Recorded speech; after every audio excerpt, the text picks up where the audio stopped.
जिंदगी में हालात कुछ भी रहे हो, मैंने कभी झूठ का सहारा नहीं लिया। मिलॉर्ड, मैं मास्टर जी से कुछ सवाल पूछने की इजाजत चाहता हूं। इजाजत है। मास्टर जी, बतौर अध्यापक आपने एक स्कूल में कितने साल निकाले? पूर्णिमा देवी विद्यालय में करीब 11 साल था। इससे पहले भी आप किसी स्कूल में थे? हाँ, एक सरकारी स्कूल में 4 साल। 4 साल? क्यों? आपके इस सवाल का इस केस से क्या ताल्लुक? ये मेरा जाती मामला है। मैंने कौन सी नौकरी कब और क्यों छोड़ी, इससे अदालत को क्या लेना देना? आप सिर्फ सवालों का जवाब दीजिए। अदालत का काम अदालत पर छोड़िए।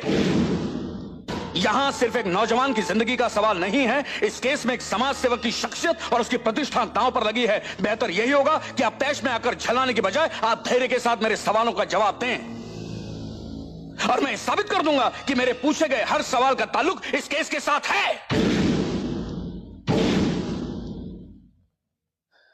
अब बताइए, आपने सरकारी विद्यालय में सिर्फ 4 साल ही काम क्यों किया? क्योंकि वहां जो मैं देख रहा था, एक अध्यापक होने के नाते मेरे लिए शर्मनाक था। वहां के अध्यापकों ने शिक्षा जैसी सेवा को बाजारू बना दिया था।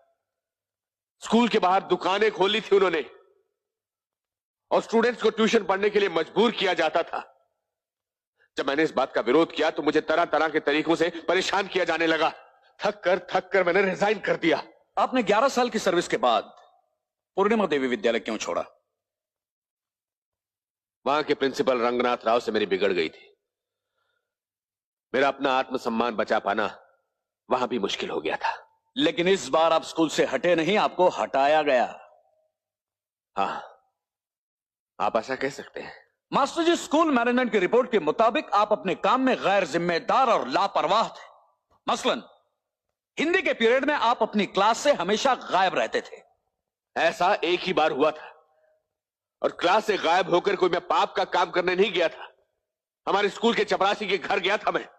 उसे बहुत तेज बुखार था, उसकी देखरेख करने वाला कोई नहीं था, इसलिए उसके घर जाकर मैंने कुछ दवाइयां लिख कर दी थी। और एक बार ऐसा भी हुआ था कि आप अपनी क्लास छोड़कर सीधा अकाउंट्स डिपार्टमेंट में घुस गए, और वहां के हेड मिस्टर चंद्रकांत कुलकर्णी से आपकी हाथापाई हुई, आपने उन्हें मारा।